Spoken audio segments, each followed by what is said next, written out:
पहलगाम हमले के बाद अब आतंकियों को जहन्नम तक पहुंचाने की तैयारी भारतीय सेना ने पूरी कर ली है और कश्मीर के अलग अलग इलाकों में ऑपरेशन तेज कर दिया गया। बता दें कि एक और पहलगाम में जिस तरह से आतंकी घटना हुई उसके बाद इलाके की घेराबंदी कर आतंकियों की तलाश जारी है। और वहीं दूसरी ओर अगर बात करें उधमपुर की, तो उधमपुर में भी आतंकवादियों को चारों तरफ से सेना के जवानों ने घेर लिया है और पिछले 24 घंटे में 3 बार मुठभेड़ हो चुकी है।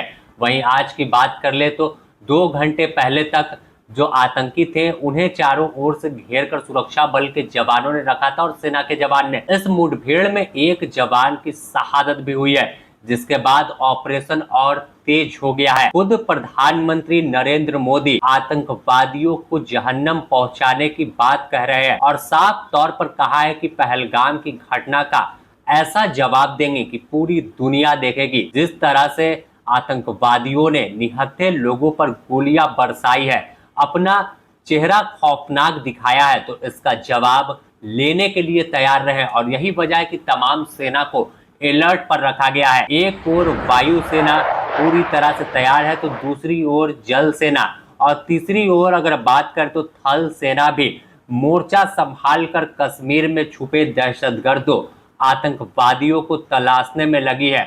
और इस दौरान अलग अलग क्षेत्र में बार बार मुठभेड़ की खबर भी निकलकर सामने आ रही है।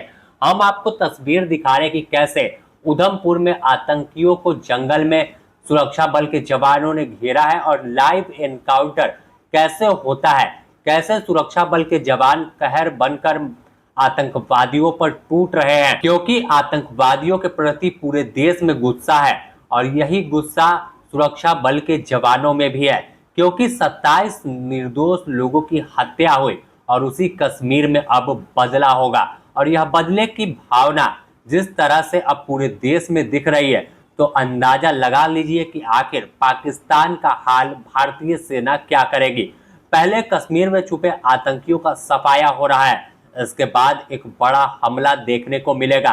तमाम तैयारी बस पूरी है, हरी झंडी बस प्रधानमंत्री नरेंद्र मोदी दिखाएंगे और उसके बाद बड़ा धमाका होगा जिसकी गूंज पूरे दुनिया में सुनाई देगी। और फिर भारत पर आंख उठाने वाले हजार बार सोचेंगे कि कैसा जवाब अब भारत देता है। पहले तमाम आतंकियों की तलाश हो जाए, उसके बाद एक बड़ा हमला आपको देखने को मिलेगा।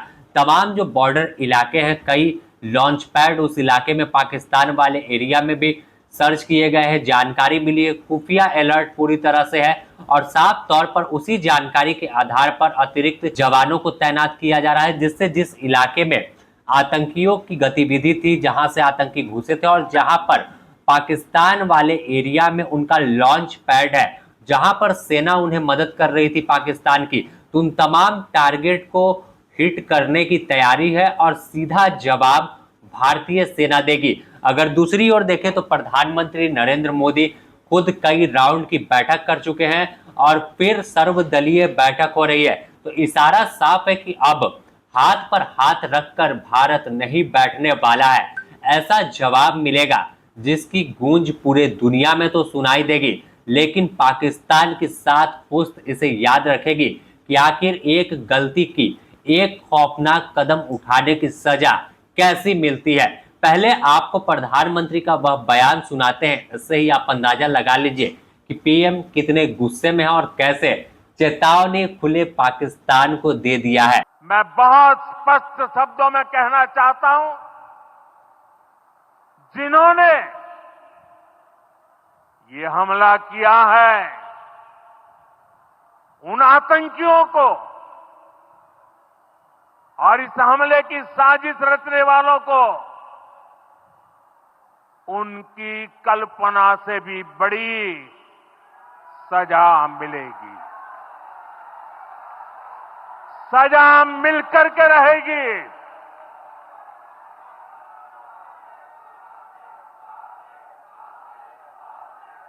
अब आतंकियों की बची खुची जमीन को भी मिट्टी में मिलाने का समय आ गया है। तो जिस तरह से आपने सुना कि प्रधानमंत्री ने कहा कि अब बदला होगा और ऐसी चोट पहुंचाएंगे कि ता जिंदगी याद रखोगे। तो तमाम तैयारी है, बस गृह मंत्री और प्रधानमंत्री सर्वदलीय बैठक खत्म होने के बाद और कई बैठक में हिस्सा लेंगे और उसके बाद हरी झंडी, बस एक इशारा होगा और फिर पूरी तरह से तकड़े तबाह पाकिस्तान हो जाएगा और आतंकवादियों का ठिकाना भी। और इसके बाद कोई आतंकी भारत पर नजर उठाने से पहले सोचेगा।